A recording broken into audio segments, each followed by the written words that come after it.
Assalamualaikum warahmatullahi wabarakatuh. Sebelumnya perkenalkan, saya Natsma Aulia dari Program Studi Pendidikan Teknik Elektro Angkatan tahun 2021 dengan NIM 53014210008. Tujuan saya membuat video ini yaitu untuk memenuhi penugasan akhir semester mata kuliah Strategi Pengelolaan Pembelajaran yang dimana nantinya saya akan membuat RPP atau Rencana Pelaksanaan Pembelajaran dan akan saya praktekkan dalam kelas pembelajaran yang saya tuju. Untuk kelas pembelajaran yang saya tuju yaitu kelas 10 dalam Sekolah Menengah Kejuruan semester genap dalam mata pelajaran dasar-dasar elektronika dan jurusan teknik elektronika. Baik, mungkin bisa langsung saya mulai saja untuk prakteknya.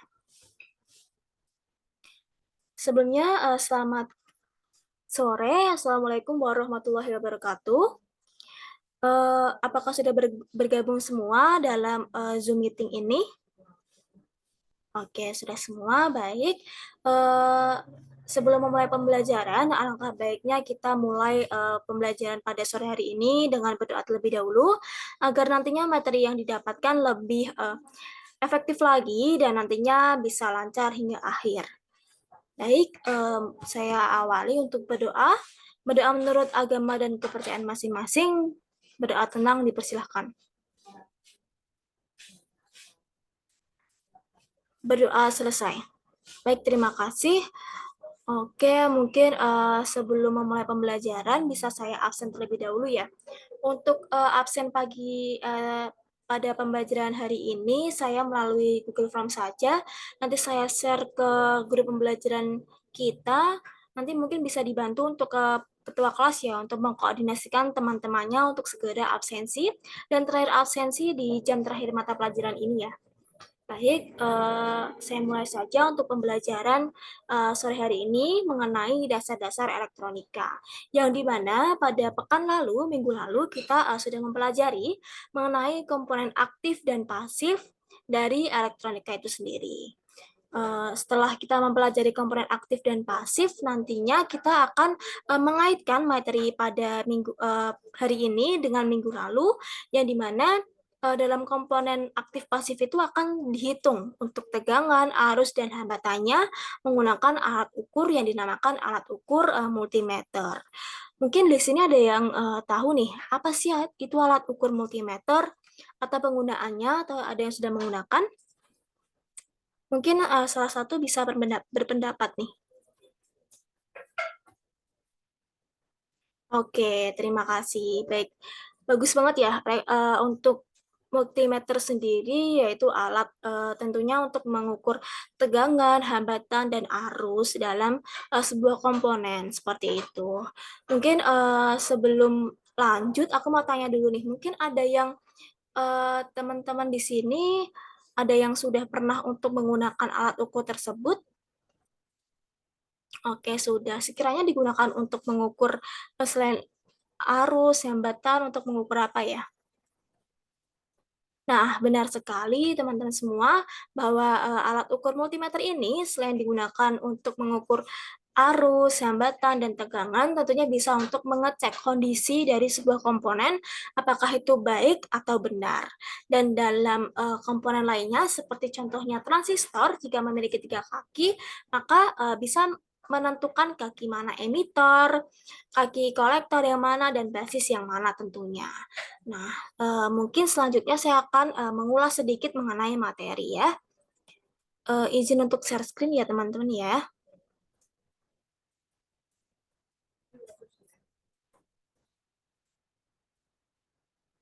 Baik, apakah share screen materi saya terlihat?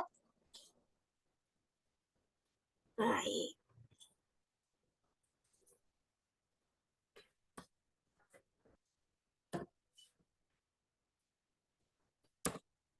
Nah, karena tadi saya sudah menyinggung sedikit ya mengenai apa sih itu alat multimeter dan bagaimana cara membaca atau mengukur sebuah komponen menggunakan alat tersebut, seperti itu ya.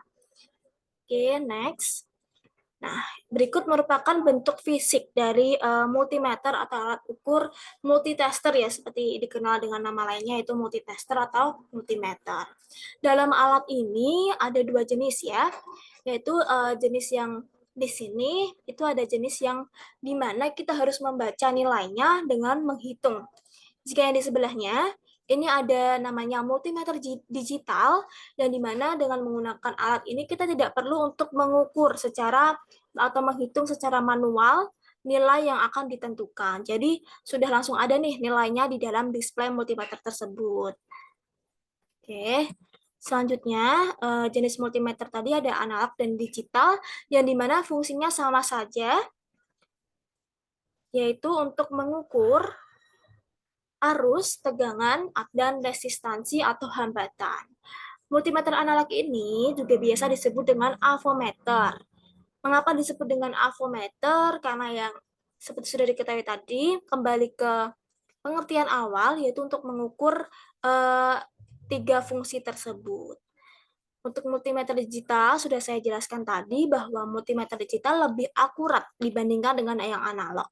Yang dimana digital ini kita sudah mengetahui nilainya tanpa menghitung secara manual. Jika multimeter analog, nantinya kita akan menghitung sesuai dengan selektor yang akan kita gunakan, seperti itu.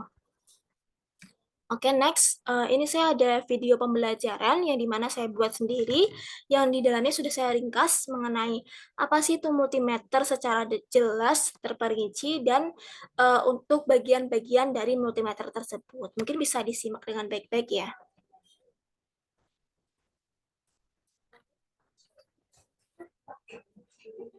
Pada kesempatan kali ini, saya akan menjelaskan sedikit mengenai materi multimeter dan bagian dari multimeter analog. Multimeter merupakan alat pengukur yang digunakan untuk mengetahui ukuran tegangan listrik, resistansi, dan arus listrik. Selain itu dapat digunakan untuk mengukur temperatur, frekuensi, dan lainnya. Alat ini juga sering disebut dengan avometer atau singkatan dari A, ampere, V, volt, dan O, ohmmeter. Pada dasarnya, multimeter juga dibagi menjadi dua jenis, yaitu analog dan digital. Multimeter analog memiliki ciri tampilan seperti jarum dan range yang digunakan untuk menunjukkan hasil nilai dari pengukuran. Multimeter jenis ini memiliki perhitungan manual sehingga memerlukan ketelitian yang lebih, apalagi ketika mengukur tegangan atau voltase yang bernilai tinggi. Untuk jenis multimeter yang kedua ini ada multimeter digital. Multimeter digital ini sangat berbeda dengan multimeter analog karena pada displaynya memiliki tampilan LED dan perhitungannya yang otomatis, sehingga kita bisa mengetahui langsung nilai pengukuran. Multimeter ini juga lebih akurat dibanding tipe analog dan mudah digunakan. Untuk bagian-bagian pada multimeter digital, ada nilai hasil pengukuran yang tampak langsung pada display, ada knob selektor, kabel probe negatif dan positif, selektor pengukuran tegangan, pengukuran hambatan, dan pengukuran arus. Berikutnya, saya akan menjelaskan bagian multimeter analog secara terperinci. Di sini saya menggunakan multimeter Wiener YX360TRE-B. Bagian pertama dari multimeter ada kotak meter atau meter cover. Meter cover merupakan cangkang atau bodi multimeter yang berfungsi sebagai pelindung bagian belakang multimeter dan biasanya dibuat dari karet agar mencegah terjadinya slip dan licin ketika digunakan. Yang kedua ada skala. Skala berfungsi sebagai skala nilai pembaca meter. Pada papan skala ini terdapat nilai-nilai pembaca untuk masing-masing skala nilai pengukuran, seperti mengukur tahanan, nilai pengukuran tegangan AC, DC, atau untuk pengukuran arus listrik. Untuk bagian yang ketiga, ada jarum penunjuk meter atau knife edge pointer yang berfungsi sebagai penunjuk besaran nilai yang diukur. Pada multimeter analog ini, biasanya pada papan skala ditambahkan cermin agar penunjuk meter ini menjadi lebih akurat. Untuk bagian yang keempat, ada zero adjusting screw atau skru pengatur kedudukan jarum penunjuk pada komponen multimeter analog. Biasanya berfungsi untuk mengatur posisi jarum penunjuk dengan cara memutar skrupnya ke kanan atau ke kiri dengan menggunakan obeng pipih kecil, dengan tujuan agar mendapatkan posisi yang tepat antara nilai 0 pada skala dengan posisi jarum. Yang kelima, bagian pada multimeter analog ini ada zero ohm adjusting knob yang berfungsi sebagai tombol pengatur kedudukan dan posisi jarum penunjuk pada posisi 0 untuk pengukuran ohm. Tombol ini hanya bisa digunakan ketika kita sedang mengkalibrasi multimeter analog agar mendapatkan hasil yang akurat dengan cara menghubungkan kabel merah positif dan kabel merah negatif dan melakukan putaran pada tombol pengatur ke kanan atau ke kiri agar posisi jarum tepat pada posisi 0. Bagian yang keenam ada saklar pemilih atau range selector switch. Saklar pemilih ini berfungsi untuk memilih macam atau tingkat pengukuran sesuai dengan kebutuhan saat pengukuran. Untuk memilih, silahkan putar saklar pemilih ke kanan atau ke kiri sesuai posisi yang diinginkan. Pada posisi pengukuran, terdapat 4 macam pengukuran. Yang pertama, ada posisi ohm. Pada posisi ini, berarti multimeter berfungsi sebagai alat untuk mengukur nilai tahanan, yang terdiri dari 3 batas ukur, kali 1, kali 10, kali 100, dan 1 k ohm. Untuk selanjutnya, ada ACV atau pengukuran tegangan volt AC. Pada posisi ini, berarti multimeter berfungsi sebagai alat untuk mengukur tegangan AC yang terdiri dari 4 batas ukur, yaitu 10, 50, 250, dan 500 volt. Untuk selanjutnya, ada posisi DCV atau volt DC.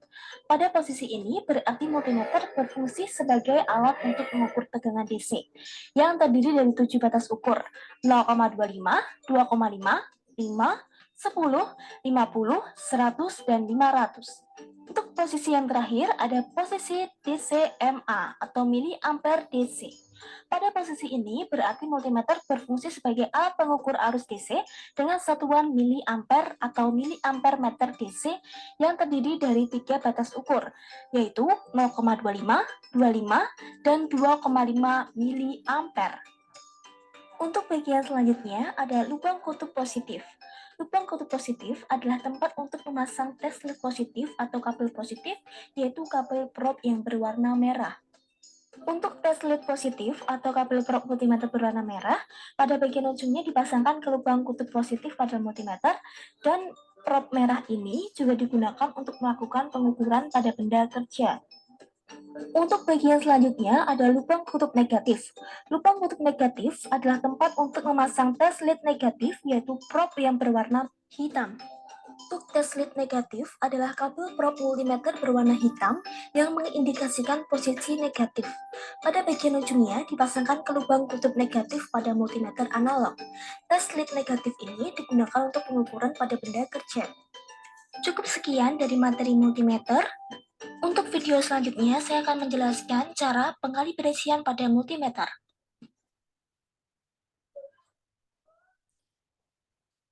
Baik, mungkin sudah kita ketahui ya, seperti apa sih itu multimeter, pengertiannya, jenisnya, dan tentunya komponen-komponen atau bagian yang ada di dalam multimeter tersebut. Tadi ada 8 ya, untuk bagian-bagian dari multimeter tersebut yang nantinya akan kita gunakan tentunya untuk menunjang fungsi atau cara untuk mengukur sebuah komponen, menghitung arus, hambatan, tegangan, atau menentukan apakah komponen ini merupakan komponen yang baik atau rusak. Seperti itu. Untuk selanjutnya, dalam komponen ini juga ada karakteristiknya. Dalam karakteristik dari dua jenis ini, yaitu multimeter analog dan digital, ada beberapa karakteristik. Yang pertama, yaitu akuratnya atau akurasinya. Yang dimana dalam multitester analog ini rawan terjadi kesalahan jika salah dalam pembacaan. Seperti yang sudah saya jelaskan tadi bahwa mengapa disebut rawan untuk kesalahan, karena untuk multitester analog ini kita membaca nilainya harus mengukur atau menghitung skala yang kita gunakan. Jadi akan kita kalikan dengan selektor yang akan kita putar, seperti itu.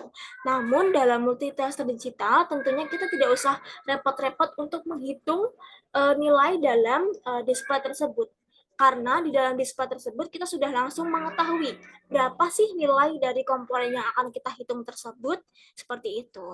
Untuk pembacaan, karakteristik kedua, untuk multitester analog, pembacaan pada skala terhadap jarum penunjuk. Seperti yang saya jelaskan tadi, tergantung dengan selektor yang diputar.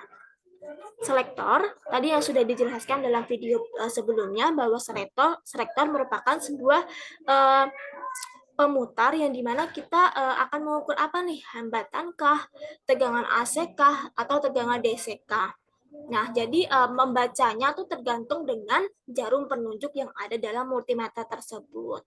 Untuk multitasker digital, pembacanya itu dalam bentuk numerik yang muncul di LCD.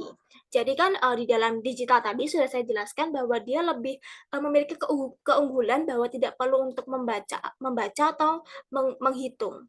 Jadi sudah ada displaynya di dalam multimeter tersebut. Untuk yang ketiga yaitu kalibrasi, yang dimana nantinya setelah ini kita akan membahas detail mengenai bagaimana sih itu cara kalibrasi seperti itu ya. Nah, untuk kalibrasi sendiri dalam multitasker analog dilakukan secara manual. Nanti akan dijelaskan di video berikutnya, Mbak. Kemudian untuk kalibrasi dalam multitasker digital ini tidak perlu karena dia sudah langsung terkalibrasi. Apa sih itu kalibrasi? Kalibrasi itu cara menentukan kondisi yang terbaik dalam sebuah alat seperti itu. Untuk karakteristik biayanya juga sangat berbeda ya. Untuk analog sendiri harganya tuh lebih murah karena fiturnya juga lebih sedikit dibandingkan dengan yang digital. Ya di mana di dalam digital di dalam multitafsir digital kita tidak perlu untuk kalibrasi, tidak perlu untuk menghitung. Jadi untuk biayanya juga lebih mahal ya. Karena memiliki banyak fitur seperti itu. Kemudian untuk jangkauannya juga multitafsir analog ini rentang pengukuran harus diatur secara manual. Jadi sesuai dengan selektor tadi yang akan kita putar, jadi dia harus manual dan kita perlu menghitung seperti itu. Jika multitafsir digital, rentang pengukuran dapat diatur secara otomatis tanpa kita perlu menghitung kembali.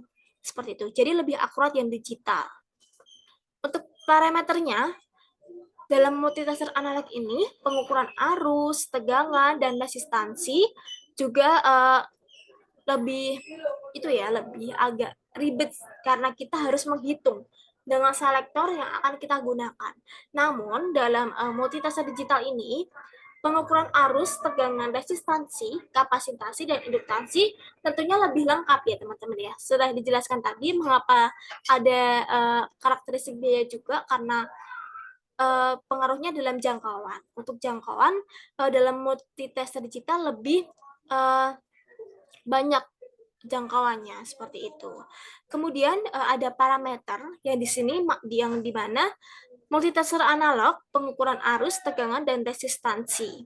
Hanya ada 3 itu, namun parameter dalam multitafsir digital lebih banyak dan terperinci, yaitu ada arus, tegangan, resistansi, dan kapasitansi, dan induktansi.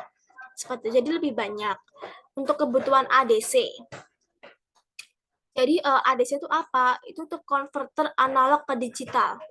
Bahwa kalau multimeter analog ini kita tidak memerlukan konverter itu atau yang dinamakan dengan ADC untuk menampilkan hasil pembacaan. Namun ada kekurangan nih di bagian digital. Bahwa tadi walaupun dia langsung terbaca, namun di dalam multitafsir digital ini kita perlu untuk ADC atau konverter analog ke digital. Jadi untuk menampilkan pembacaan pada LCD atau display tadi, kita memerlukan nih ADC atau converter analog ke digital, seperti itu. Kemudian untuk frekuensi AC-nya, dalam multitafsir analog ini, frekuensi AC tertinggi yang dapat diukur lebih rendah. Namun, dalam multitafsir digital, karakteristiknya, frekuensi AC tertinggi yang dapat diukur lebih tinggi dari bagian lawannya, seperti itu. Kemudian untuk konstruksi, dalam analog ini konstruksinya mudah dan sederhana. Namun dalam multitafsir digital, konstruksinya lebih rumit karena melibatkan beberapa komponen elektronika dan logika. Seperti tadi ya, dia membutuhkan ADC, namun dalam multimeter analog dia tidak membutuhkan ADC. Nah gitu. ADC itu konverter analog dan digital. Ingat-ingat ya. Oke, kemudian di dalam komponen atau alat ini, alat dari multimeter ini kita perlu untuk kalibrasi. Kalibrasi itu untuk menentukan kondisi yang terbaik sebelum alat itu digunakan agar tidak terjadi kesalahan seperti itu. Oke, mungkin di sini saya juga ada media pembelajaran video yang nantinya teman-teman akan simak. Tolong disimak baik-baik karena nantinya ini akan ada beberapa poin terpenting ya dalam pembelajaran kita pada kali ini. Mungkin bisa saja saya play ya. Pada kesempatan kali ini, saya akan menjelaskan mengenai cara atau langkah untuk mengkalibrasi multimeter analog. Sebelumnya, saya akan menjelaskan sedikit mengenai apa itu kalibrasi pada multimeter. Sebelum memulai pengukuran dengan menggunakan multimeter analog, maka harus dilakukan kalibrasi. Dapat kita ketahui bahwa kalibrasi merupakan kegiatan pengecekan dan ketepatan akurasi dari alat ukur dengan cara membandingkan suatu standar yang tertelusur dengan standar nasional maupun internasional. Tentunya dengan bahan yang tersertifikasi. Adapun fungsi dan tujuan yang harus diketahui ketika kita melakukan kalibrasi pada alat multimeter. Yang pertama, untuk menjaga kondisi instrumen ukur dan bahan ukur tetap sesuai dengan spesifikasinya. Yang kedua, untuk menentukan penyimpangan kebenaran petunjuk-petunjuk suatu instrumen ukur. Ketiga, untuk hasil menjamin pengukuran sesuai standar nasional dan internasional. Keempat, untuk melihat tingkat ketelitian alat ukur dibandingkan dengan alat ukur standar. Kelima, untuk mempresisikan alat ukur dan memperkecil error. Berikut merupakan langkah dan cara ketika kita ingin mengkalibrasi alat multimeter analog. Yang pertama, tentunya kita menyiapkan alat ukur multimeter analog dan pastikan multimeter dalam keadaan baik, baterai terisi, dan tidak error. Untuk selanjutnya, siapkan kabel prop merah atau positif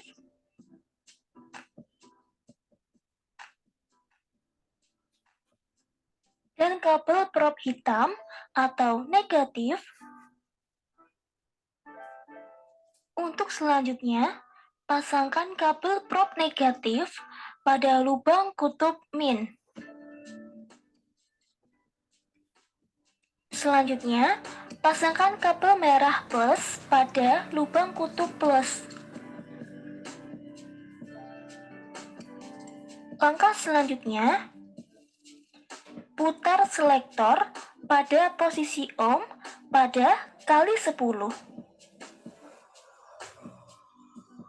Kemudian, tempelkan prop merah dan prop hitam.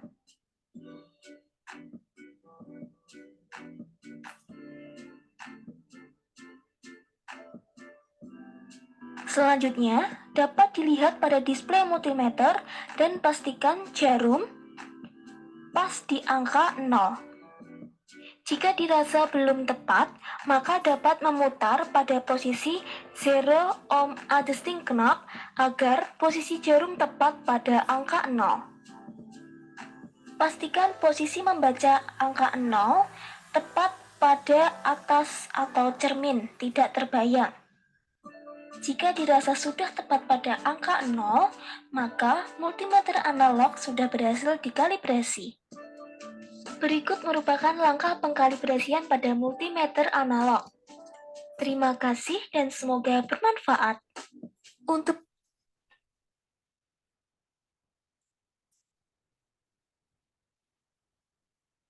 Baik, mungkin berikut merupakan cara kalibrasi dari multimeter ya teman-teman ya. Jadi untuk sebelum kita menghitung atau mengukur arus, tegangan, atau hambatan, kita di dalam alat ukur ini kita diwajibkan nih untuk mengkalibrasi agar apa? Agar tidak terjadi error atau keselisihan untuk hasil pengukuran yang benar dan yang kita ukur. Dan tentunya dalam kalibrasi ini untuk pembacaan angka 0 itu kita pastikan benar-benar tepat. Jika belum tepat, seperti yang sudah dijelaskan dalam video tadi, kita perlu untuk memutar zero adjusting knob yang ada di dalam komponen di multimeter tersebut. Baik. Setelah kita mengetahui komponen-komponen yang ada di dalam multimeter, bagian-bagiannya, setelah kita mengetahui juga sebelum kita menggunakan alat ukur tersebut, kita harus mengkalibrasi. Selanjutnya, di sini saya ingin membagikan contoh, salah satu contoh bagaimana sih untuk mengukur atau menghitung dalam kondisi baik atau benarnya sebuah komponen, karena di dalam minggu lalu kita kan sudah mengetahui tuh komponen aktif dan pasif. Yang akan saya jadikan contoh juga tentunya komponen pasif, agar teman-teman nantinya untuk setelah pembelajaran ini, jika ada saya beri tugas, tentunya lebih tahu nih seperti apa sih menghitung kondisi baik dan buruknya suatu komponen menggunakan alat ukur multimeter ini. Oke, next. Sini ada cara mengecek kondisi baik buruknya komponen aktif LED, teman-teman.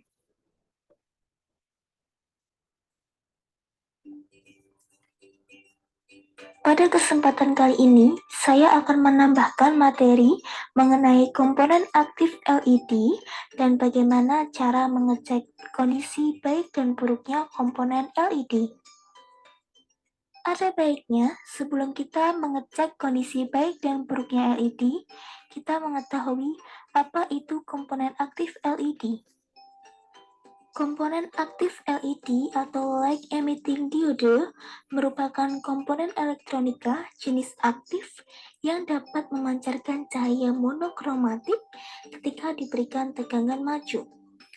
LED merupakan keluarga dioda yang terbuat dari bahan semikonduktor. Warna-warna cahaya yang dipancarkan oleh LED tergantung pada jenis bahan semikonduktor yang digunakan. Cara kerjanya cukup sederhana, karena hanya akan memancarkan cahaya apabila dialiri tegangan maju atau bias forward dari anoda menuju katoda.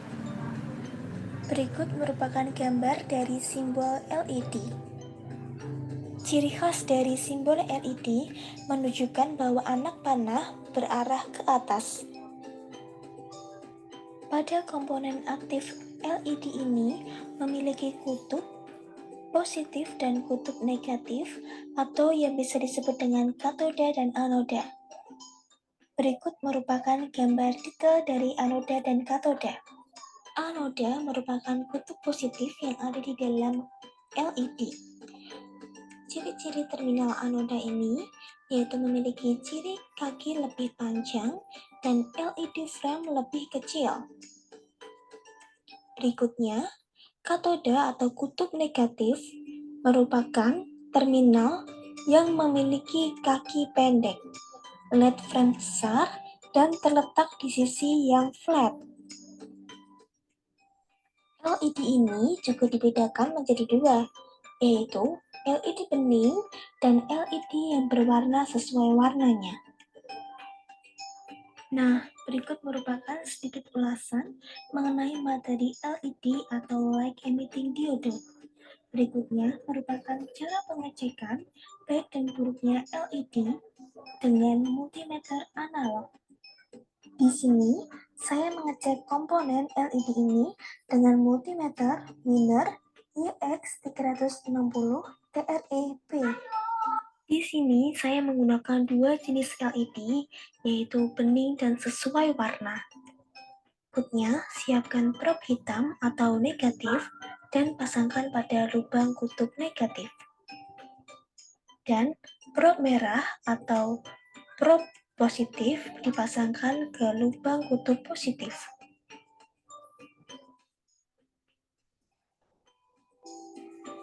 Setelah itu, kita putar selektor pada kali 1 dan lakukan kalibrasi pada multimeter terlebih dahulu. Berikutnya, tempelkan probe merah dan hitam secara bersamaan dan lihat pada display multimeter, pastikan jarum penunjuk menunjuk pada angka 0. Jika belum, putar pada zero adjusting knob. Langkah berikutnya, ambil LED dan pasangkan probe merah atau positif pada kaki LED negatif. Dan probe hitam negatif kita pasangkan pada kaki LED positif atau yang panjang. Jika LED menyala dengan terang, maka LED dalam kondisi baik dan voltase dalam keadaan normal. Berikutnya, kita ulangi sekali lagi dengan LED yang satunya. Jangan lupa selalu mengkalibrasi setelah kita menggunakan multimeter.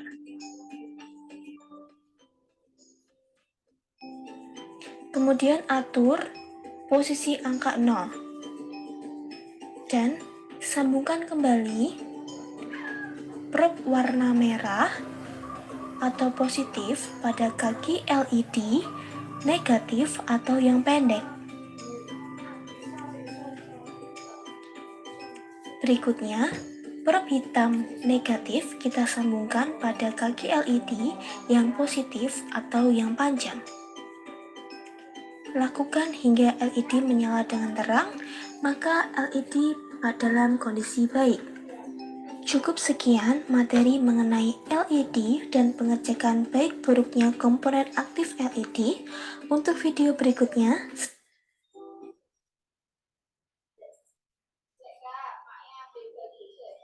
Baik, berikut merupakan cara mengecek kondisi baik buruknya komponen aktif LED dengan menggunakan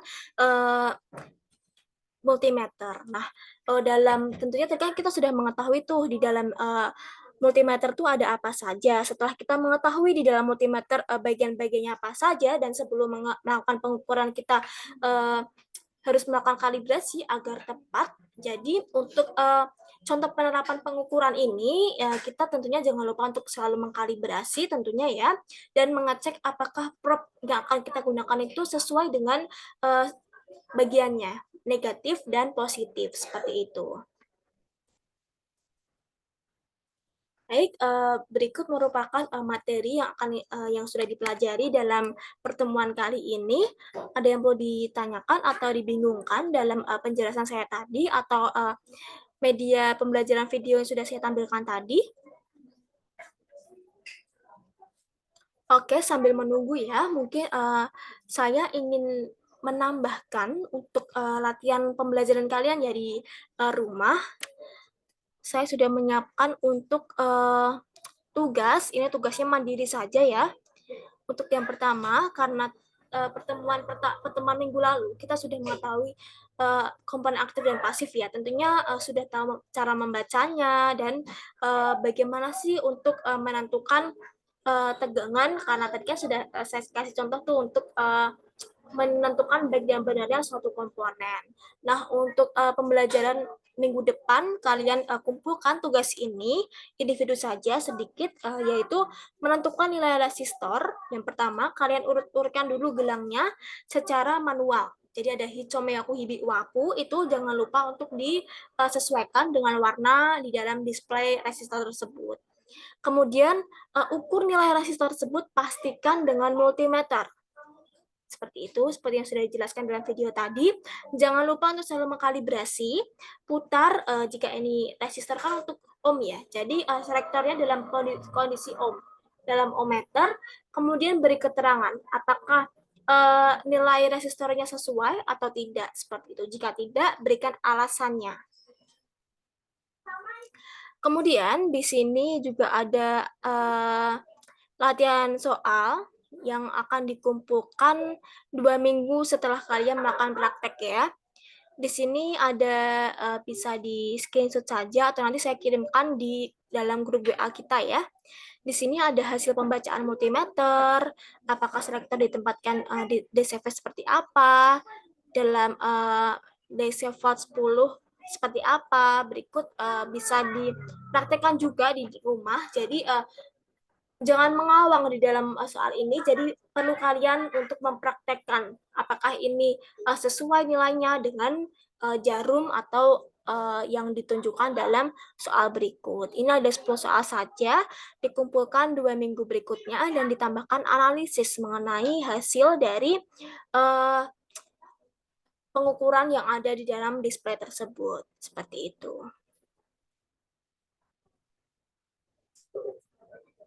Baik, mungkin jika cukup jelas ya teman-teman semua ya untuk materi pada hari ini, mungkin seperti yang sudah dijelaskan tadi, kesimpulannya bahwa alat ukur ini sangat diperlukan untuk kita menentukan tegangan, arus, atau hambatan dalam sebuah komponen.